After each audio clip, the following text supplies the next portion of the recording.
Hello বন্ধুরা, welcome to my YouTube channel. তো আজকে আমরা করব ক্লাস 10 এর জীবন বিজ্ঞান ও পরিবেশ পরিচয় অর্থাৎ সাঁতরা প্রকাশনী অর্থাৎ দুলাল চন্দ্র সাঁতরার বই। ঠিক আছে, এই বইটার আজকে আমরা দ্বিতীয় চ্যাপ্টারের কোশ্চেন উত্তরগুলো সলভ করে নেব। তো এর আগে আমরা প্রথম চ্যাপ্টারের অনুশীলনী কোশ্চেন সলভ করেছিলাম, আজকে দ্বিতীয় নম্বর চ্যাপ্টারের অনুশীলনী কোশ্চেন সলভ করব। তো যারা দেখনি তারা 1 নম্বর চ্যাপ্টারের যদি কোশ্চেন উত্তরগুলো দেখতে চাও তাহলে অবশ্যই প্লে লিস্টটিকে দেখে নিতে পারো। তো আজকে আমরা করব সাঁতরা প্রকাশনী অর্থাৎ জীবন বিজ্ঞান তোমাদের ক্লাস 10 এর সাঁতরা প্রকাশনীর দ্বিতীয় নম্বর চ্যাপ্টারে যে অনুশীলনী কোশ্চেনগুলো আছে সেগুলো আজকে সলভ করে নেবো। তো দাদার চ্যানেলে যারা নতুন এসেছো তারা অবশ্যই চ্যানেলটিকে সাবস্ক্রাইব করে নিও। তো চলো শুরু করি। 2 নম্বর চ্যাপ্টার অর্থাৎ জীবনের প্রবাহ মানতা, এই চ্যাপ্টারের আজকে 1 নম্বরের কোশ্চেনগুলো সলভ করবো, অর্থাৎ অনুশীলনীর 1 নম্বর কোশ্চেনগুলো সলভ করবো। তো চলো তোমরা চলে আসো তোমাদের বইয়েরই 70 নম্বর পেজে। প্রথমে আমরা এমসিকিউ কোশ্চেনগুলো সলভ করবো। দেখো 1 নম্বর কোশ্চেন কি আছে, জিন মূলত কোন অংশ? ঠিক আছে, জিন মূলত কোনটির অংশ? উত্তর হচ্ছে বিদাক, ডিএনএ। ঠিক আছে। 2 নম্বর কোশ্চেন কি বলছে, মানবদেহের অটোজোমের সংখ্যা হলো? উত্তর হচ্ছে সিদাক অর্থাৎ 44টি। এবার 3 দাগের কোশ্চেন কি বলছে, মানবদেহের মাইটোসিস কোষ বিভাজনে সদ্য সৃষ্ট অপত্য কোষের প্রতিটি কোষ ক্রোমোজোম কটি ডিএনএ অণু কুণ্ডলীকৃত হয়ে গঠিত হয় তা স্থির কর। উত্তর হচ্ছে বিদাক অর্থাৎ 1। ঠিক আছে। এবার 4 দাগের কোশ্চেন কি বলছে, ক্রোমোজোমে অধিক ঘনত্বযুক্ত পুঁতির মতো অংশগুলিকে বলে? উত্তর হচ্ছে বিদাক কি ক্রোমোমিয়ার। ঠিক আছে। এবার 5 দাগের কোশ্চেন কি বলছে, সেন্ট্রোমিয়ার ক্রোমোজোমের শেষ প্রান্তে থাকলে তাকে বলে? উত্তর হচ্ছে বিদাক অর্থাৎ টেলোসেন্ট্রিক। এবার 6 দাগের কোশ্চেন কি বলছে, স্যাটেলাইট থাকে ক্রোমোজোমের? উত্তর হচ্ছে বিদাক অর্থাৎ গৌণ খাজে। ঠিক আছে। এবার 7 দাগের কোশ্চেন কি বলছে, ক্রোমোজোমের আম্লিক প্রোটিনে কোন অ্যামাইনো অ্যাসিড থাকে? উত্তর হচ্ছে বিদাক অর্থাৎ ট্রিপ্টোফ্যান। ঠিক আছে। এবার 8 দাগের কোশ্চেন কি বলছে, কোন কোষ বিভাজনকে সদৃশ বিভাজন বলে? উত্তর হচ্ছে এ দাগ অর্থাৎ মাইটোসিস। ঠিক আছে। এবার 9 দাগের কোশ্চেন কি বলছে, মাইটোসিস কোষ বিভাজনে কোন দশায় বেম গঠিত হয়? উত্তর হচ্ছে বি দাগ অর্থাৎ মেটাফেজ। 10 দাগের কোশ্চেন কি বলছে, কোন প্রকার জননে মাইটোসিস এবং মিওসিস 2 প্রকার কোষ বিভাজন দেখা যায়? উত্তর হচ্ছে বি দাগ অর্থাৎ যৌন জনন। এবার 11 দাগের কোশ্চেন কি বলছে, নিম্নলিখিত কার ক্ষেত্রে খণ্ডীভবন দেখা যায়? উত্তর হচ্ছে সি দাগ অর্থাৎ এসপাই রোগাইরা। ঠিক আছে। এবার 12 দাগের কোশ্চেন কি বলছে, জীবদেহের কোনো কাটা অংশ থেকে অপত্য জীব সৃষ্টি হলে তাকে বলে? উত্তর হচ্ছে বি দাগ অর্থাৎ পুনরুৎপাদন। এবার 13 দাগের কোশ্চেন কি বলছে, তুমি মাইটোসিস কোষ বিভাজনের একটি দশায় সিস্টার ক্রোমাটিড দ্বয়কে আলাদা হতে দেখলে দশাটি হলো? উত্তর হচ্ছে সি দাগ অ্যানাফেজ। এবার 14 দাগের কোশ্চেন কি বলছে, ফুলের কোন অংশ পরাগ যোগের জন্য কীট পতঙ্গদের আকর্ষণ করে? উত্তর হচ্ছে বি দাগ অর্থাৎ পাপড়ি। ঠিক আছে। এবার 15 দাগের কোশ্চেন কি বলছে, মানুষের বৃদ্ধির 12 থেকে 20 বছর বয়স পর্যন্ত দশাকে বলে? উত্তর হচ্ছে বি দাগ অর্থাৎ বয়সন্ধিকাল। ঠিক আছে। এবার 16 দাগের কোশ্চেন কি বলছে, নিম্নলিখিত কোনটি ইতর পরাগযোগের বৈশিষ্ট্য তা নির্বাচন করো? উত্তর হচ্ছে ডি দাগ অর্থাৎ পরাগরেণুর অপচয় বেশি হয়। এবার 17 দাগের কোশ্চেন কি বলছে, একটি মাতৃকোষ থেকে 4টি অপত্য কোষ সৃষ্টি হয়? উত্তর হচ্ছে সি দাগ মিওসিসে। এবার 18 দাগের কোশ্চেন কি বলছে, কোন দশায় ক্রোমোজোমগুলি বেমের বিষুব অঞ্চলে অবস্থান করে? উত্তর হচ্ছে বি দাগ অর্থাৎ মেটাফেজ। এবার 19 দাগের কোশ্চেন কি বলছে, মানুষের প্রতিটি দেহকোষে সেক্স ক্রোমোজোম থাকে? উত্তর হচ্ছে এ দাগ অর্থাৎ 2টি। এবার 20 দাগের কোশ্চেন কি বলছে, কোন দশায় ক্রোমোজোমগুলি বেমের 2 বিপরীত মেরুর দিকে ধাবমান হয়? উত্তর হচ্ছে সি দাগ অর্থাৎ অ্যানাফেজ। এবার 21 দাগের কোশ্চেন কি বলছে, মানুষের ক্ষেত্রে নিম্নলিখিত গুলির মধ্যে কোনটি একজন স্বাভাবিক পুরুষের ক্ষেত্রে প্রযোজ্য? উত্তর হচ্ছে বি দাগ অর্থাৎ 44A প্লাস XY। এবার 22 দাগের কোশ্চেন কি বলছে, অযৌন জনন সম্পন্নকারী একটি প্রাণী হলো? উত্তর হচ্ছে সি দাগ অর্থাৎ অ্যামিবা। এবার 23 দাগের কোশ্চেন কি বলছে, স্ত্রীলোকের লিঙ্গ নির্ধারক ক্রোমোজোম কোনটি? উত্তর হচ্ছে বি দাগ অর্থাৎ XX। এবার 24 দাগের কোশ্চেন কি বলছে, মিওসিসের তাৎপর্য সংক্রান্ত নিচের কোন বক্তব্যটি সঠিক তা সঠিকভাবে নিরূপণ করো? উত্তর হচ্ছে সি দাগ অর্থাৎ বংশগত প্রকরণবাহী হ্যাপ্লয়েড গ্যামেট উৎপাদন করে। ঠিক আছে। এবার 25 দাগের কোশ্চেন কি বলছে, দুটি গ্যামেটের মিলনকে বলে? উত্তর হচ্ছে বি দাগ অর্থাৎ নিষেক। এবার 26 দাগের কোশ্চেন কি বলছে, নিচের কোনটি ডিএনএ এর গঠনগত উপাদান নয়? উত্তর হচ্ছে বি দাগ অর্থাৎ ইউরাসিল ক্ষারক। এবার 27 দাগের কোশ্চেন কি বলছে, নিচের কোন জোড়াটি সঠিক? উত্তর হচ্ছে এ দাগ অর্থাৎ কোরকোদগম ইস্ট। ঠিক আছে, কোরকোদগম ইস্ট। ঠিক আছে। এবার চলে আসবো আমরা অতি সংক্ষিপ্ত প্রশ্ন উত্তর, ঠিক আছে, অর্থাৎ এক কথা উত্তর দাও। এই কোশ্চেনগুলো এখন আমরা সলভ করবো, ঠিক আছে। অর্থাৎ এগুলো প্রত্যেকটা প্রশ্নের মানে এক। তো সবার প্রথমে কোশ্চেন যেটা আছে সেটা কি, দেখো, এস দশায় কি সংশ্লেষ ঘটে? উত্তর হচ্ছে এখানে লিখে দিয়েছি, দেখো, হিস্টোন, ঠিক আছে। এবার 2 দাগের কোশ্চেন কি বলছে, জিন কোথায় থাকে? উত্তর হচ্ছে ক্রোমোজোমে থাকে, ঠিক আছে। এবার 3 দাগের কোশ্চেন কি বলছে, কোথায় আরএনএ জিন রূপে কাজ করে? উত্তর হচ্ছে ভাইরাসে, ঠিক আছে। তাহলে কোথায় আরএনএ জিন রূপে কাজ করে? উত্তর হচ্ছে ভাইরাসে। তারপর 4 দাগের কোশ্চেন কি বলছে, 4 দাগের কোশ্চেন হচ্ছে মানুষের ক্রোমোজোমের সংখ্যা কত? মানুষের ক্রোমোজোমের সংখ্যা কত? উত্তর হচ্ছে 46টি বা 23 জোড়া, 46টি বা 23 জোড়া, ঠিক আছে। এবার 5 দাগের কোশ্চেন কি বলছে, 5 দাগের কোশ্চেন হচ্ছে পুরুষের সেক্স ক্রোমোজোম কিভাবে প্রকাশ করা হয়? উত্তর হচ্ছে এক্স ওয়াই প্রকৃতির, এক্স ওয়াই প্রকৃতির, ঠিক আছে। এবার 6 দাগের কোশ্চেন কি বলছে, 6 দাগের কোশ্চেন হচ্ছে ক্রোমোনিয়ার পুতির দানার মতো অংশগুলিকে কি বলে? উত্তর হচ্ছে ক্রোমোমিয়ার, ঠিক আছে। 6 দাগের উত্তর হচ্ছে ক্রোমোমিয়ার, ঠিক আছে। এবার 7 দাগের কোশ্চেনটা কি বলছে, দেখো, মেটাসেন্ট্রিক ক্রোমোজোমে সেন্ট্রোমিয়ার কোথায় থাকে? উত্তর হচ্ছে ক্রোমোজোমের মাঝখানে, ঠিক আছে। বুঝা গেল? ক্রোমোজোর কয়রফলা ওকার ময় ওকার বর্গীর জয় ওকার বয়সনু র, ক্রোমোজোর মাঝখানে, ঠিক আছে। তাহলে মেটাসেন্ট্রিক ক্রোমোজোম সেন্ট্রিমিয়ার কোথায় থাকে? উত্তর হচ্ছে ক্রোমোজোর মাঝখানে থাকে, ঠিক আছে। এবার 8 দাগের কোশ্চেন কি বলছে, 8 দাগের কোশ্চেন হচ্ছে স্যাটেলাইট যুক্ত ক্রোমোজোমকে কি বলে? স্যাটেলাইট যুক্ত ক্রোমোজোমকে কি বলে? উত্তর হচ্ছে এই স্যাট ক্রোমোজোম। কি? স্যাট দন্ত সয়জফলা আকার ট, স্যাট ক্রোমোজোম, কয়রফলা ওকার ময় ওকার বর্গীর জয় ওকার ময় একার, অর্থাৎ ক্রোমোজোমে, ঠিক আছে, স্যাট ক্রোমোজোমে। এবার 9 দাগের কোশ্চেন কি বলছে, 9 দাগের কোশ্চেন হচ্ছে ডিএনএর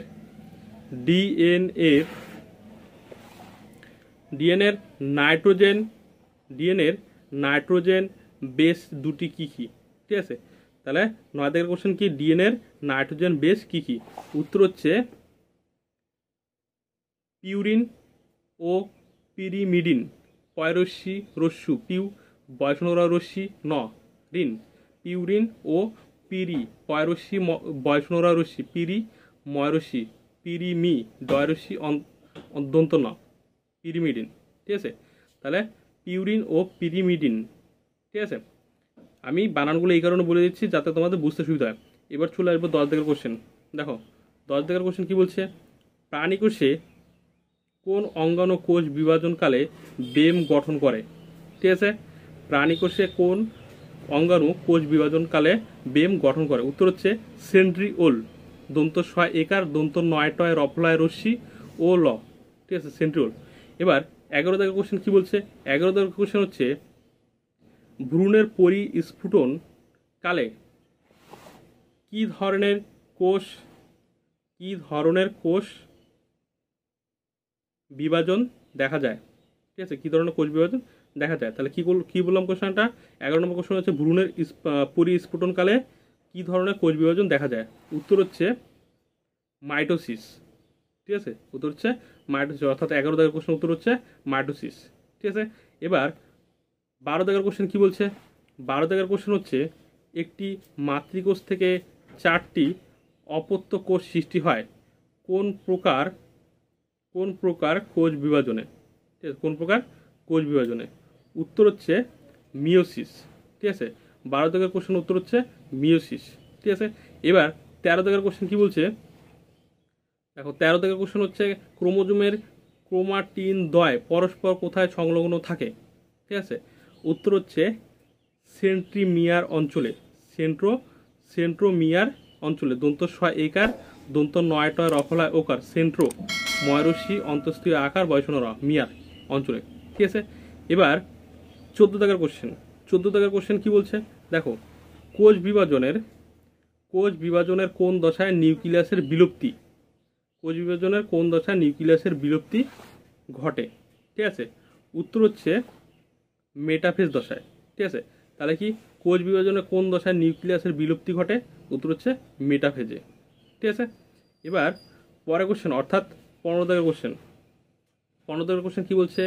15 দাগের কোশ্চেন হচ্ছে কোন অঙ্গাণু উদ্ভিদ কোষের কোষ বিভাজনকালে বেম গঠন করে?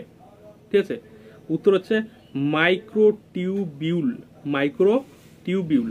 ঠিক আছে, ময়াকার রস্যু মাই, কয়রফলায় ওকার মাইক্রো, টয়রস্যি রস্যু টিউ, বয়রস্যি রস্যু ল বিউল। ঠিক আছে, তাহলে কোন অঙ্গাণু উদ্ভিদ কোষের কোষ বিভাজনকালে বেম গঠন করে? উত্তর হচ্ছে মাইক্রোটিউবিউল। ঠিক আছে, এবার 17 দাগের কোশ্চেন কি বলছে? 17 দাগের কোশ্চেন হচ্ছে অযৌন জননের একক কি? উত্তর হচ্ছে রেণু। অযৌন জননের একক কি? রেণু। ঠিক আছে, 18 দাগের কোশ্চেন কি বলছে? যৌন জননের একক কি? যৌন জননের একক হচ্ছে গ্যামেট। ঠিক আছে, এবার 21 দাগের কোশ্চেন কি বলছে? কোন প্রাণীর পুনরুৎপাদন ঘটে? উত্তর হচ্ছে প্ল্যানেরিয়ার। প্ল্যানেরিয়ার পুনরুৎপাদন ঘটে। ঠিক আছে, উত্তর কি? প্ল্যানেরিয়ার। পয়লয় জফলায় আকার, প্ল্যা নয় একার, প্ল্যানে বয়সনরয় রশ্মি অন্তস্থীয় আকার বয়সনর রিয়ার, প্ল্যানেরিয়ার পুনরুৎপাদন ঘটে। ঠিক আছে, পয়রস্যু ন পুন বয়সনরয় দীর্ঘ পুনরু খণ্ডত্ব পুনরুৎ পাদন পয়াকার দ ন পাদন ঘটে, ঘট একার ঘটে। ঠিক আছে, এবার 22 দাগের কোশ্চেন কি বলছে? কোরকের মাধ্যমে বংশবিস্তার করে কোন ছত্রাক? তাহলে কোরকের মাধ্যমে বংশবিস্তার করে কোন ছত্রাক? উত্তর হচ্ছে এই যে ইস্ট। ঠিক আছে, উত্তর কি? ইস্ট। তাহলে কোরকের মাধ্যমে বংশবিস্তার করে কোন ছত্রাক? উত্তর হচ্ছে ইস্ট। ঠিক আছে, এবার 23 দাগের কোশ্চেন কি বলছে? 23 দাগের কোশ্চেন হচ্ছে খর্ব ধাবকের সাহায্যে অঙ্গজ জনন হয় কোন উদ্ভিদের? ঠিক আছে, তাহলে কি কোশ্চেন? খর্বধারকের সাহায্যে অঙ্গজ জনন হয় কোন উদ্ভিদের? ঠিক আছে, উত্তর হচ্ছে কচুরিপানা। তাহলে ধাবকের সাহায্যে অঙ্গজ জনন হয় কোন উদ্ভিদের? উত্তর হচ্ছে কচুরিপানা। ঠিক আছে, এবার 24 দাগের কোশ্চেন কি বলছে? 24 দাগের কোশ্চেন হচ্ছে যৌনক্রম দেখা যায় এমন একটি উদ্ভিদের উদাহরণ দাও। যৌনক্রম দেখা যায় এমন একটি উদ্ভিদের উদাহরণ কি? উত্তর হচ্ছে ফার্ন। ঠিক আছে, তাহলে 24 দাগের কোশ্চেন কি? যা যৌনক্রম দেখা যায় এমন একটি উদ্ভিদের উদাহরণ কি? উত্তর হচ্ছে ফার্ন। ঠিক আছে, ফয়াকার দন্ত নয় রে ফার্ন। ঠিক আছে, এবার 25 দাগের কোশ্চেন কি বলছে? 25 দাগের কোশ্চেন হচ্ছে কর্ষণ দ্রবণে কি কি হরমোন দেওয়া হয়? ঠিক আছে, কর্ষণ দ্রবণে কি কি হরমোন দেওয়া হয়? উত্তর হচ্ছে অক্সিন ও সাইটোকাইনিন দেওয়া হয়। ঠিক আছে, তাহলে কর্ষণ দ্রবণে কি কি হরমোন দেওয়া হয়? উত্তর হচ্ছে অক্সিন ও সাইটোকাইনিন দেওয়া হয়। ঠিক আছে, এবার আমরা চলে আসবো শূন্যস্থান পূরণ করো। দেখো 27 নম্বর কোশ্চেন কি বলছে? ড্যাশ কোষ বিভাজনে প্রজাতির ক্রোমোজোম সংখ্যা ধ্রুবক থাকে। ঠিক আছে, ড্যাশ কোষ বিভাজনে প্রজাতির ক্রোমোজোম সংখ্যা ধ্রুবক থাকে। উত্তর হচ্ছে মিওসিস। ঠিক আছে, এবার 28 দাগের কোশ্চেন কি বলছে? 28 দাগের কোশ্চেন হচ্ছে মানুষের মধ্যে যদি মিওসিসের পরিবর্তে মাইটোসিস দ্বারা গ্যামেট উৎপন্ন হয়, তবে অপত্য সন্তানের একটি দেহকোষে অটোজোমের সংখ্যা হতো ড্যাশ। উত্তর হচ্ছে 88টি। ঠিক আছে, উত্তর কি? 88টি। অর্থাৎ 22 দাগের শূন্যস্থান পূরণ হচ্ছে 88টি লিখতে হবে। ঠিক আছে, এবার 29 দাগের কোশ্চেন কি? ড্যাশ। দেখো 29 দাগের কোশ্চেন হচ্ছে ড্যাশ অণুর ঘন কুণ্ডলীকৃত গঠনই হলো ক্রোমোজোম। উত্তর হচ্ছে কি? ডিএনএ। ঠিক আছে, 29 দাগের উত্তর হচ্ছে ডিএনএ। ঠিক আছে, তাহলে 29 দাগের শূন্যস্থানে আমরা কি লিখবো? ডিএনএ। ঠিক আছে, এবার 30 দাগের কোশ্চেন কি বলছে? 30 দাগের কোশ্চেন হচ্ছে জীবজগতে ভারসাম্য রক্ষা করা ড্যাশ গুরুত্ব। উত্তর হচ্ছে জননের গুরুত্ব। ঠিক আছে, জীবজগতে ভারসাম্য রক্ষা করা ড্যাশ গুরুত্ব, অর্থাৎ কার গুরুত্ব? জননের গুরুত্ব। ঠিক আছে, এবার 31 দাগের কোশ্চেন কি বলছে? 31 দাগের কোশ্চেন হচ্ছে মেরুদণ্ডী প্রাণীদের ভ্রূণের পরিস্ফুরণ ও বৃদ্ধির সময় ড্যাশ কোষ বিভাজন ঘটে। উত্তর হচ্ছে মাইটোসিস।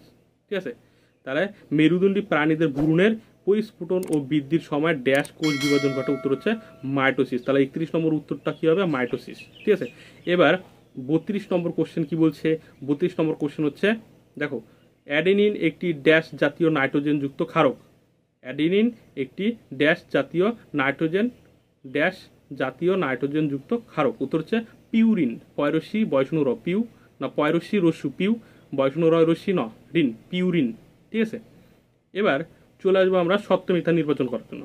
এবার আমরা করব সত্য না মিথ্যা নির্ধারণ করো, অর্থাৎ সত্য হলো টি আর মিথ্যা হলো এফ, অর্থাৎ সত্য অর্থাৎ ট্রু, ট্রু মানে হচ্ছে সত্য, আর মিথ্যা অর্থাৎ এফ, এফ অর্থাৎ ফলস, ফলস মানে মিথ্যা।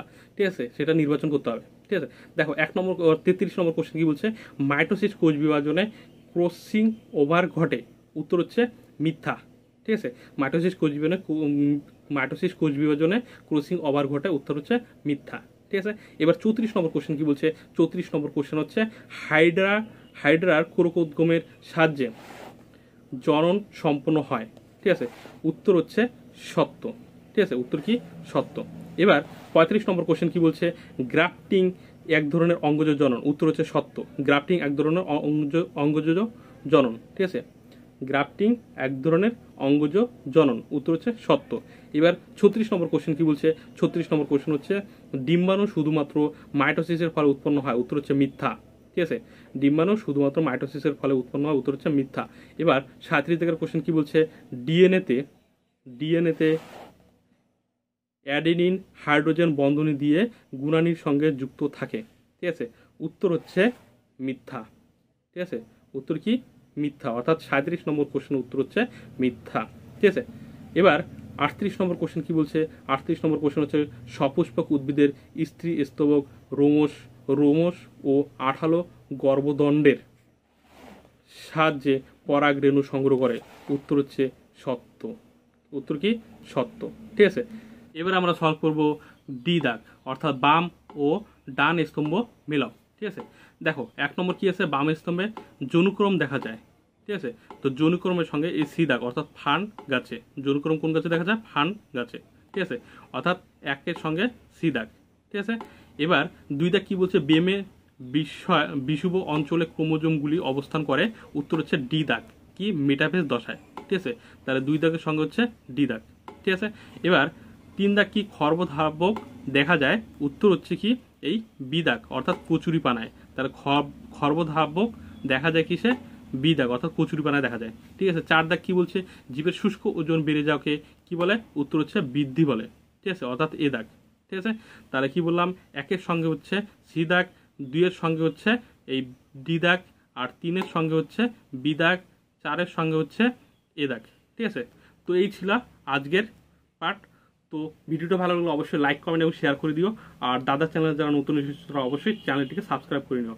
আর তাছাড়া তোমরা অবশ্যই কমেন্ট করো তোমাদের কোন সাবজেক্ট দরকার বা কোন ধরনের বিষয় করালে তোমাদের সুবিধা হয় বা কীভাবে পড়ালে তোমাদের সুবিধা হয়, তাহলে সেই কমেন্ট অনুযায়ী আমি ভিডিওগুলো তৈরি করবো, তাহলে তোমাদেরও সুবিধা হবে। ঠিক আছে, তো অবশ্যই তোমরা কমেন্ট করো, আর সেকেন্ড পার্ট যদি লাগে তাহলে অবশ্যই কমেন্ট করো। ঠিক আছে, তো আজকে এই পর্যন্তই, দেখা হচ্ছে আমাদের নেক্সট ভিডিওতে। Thank you.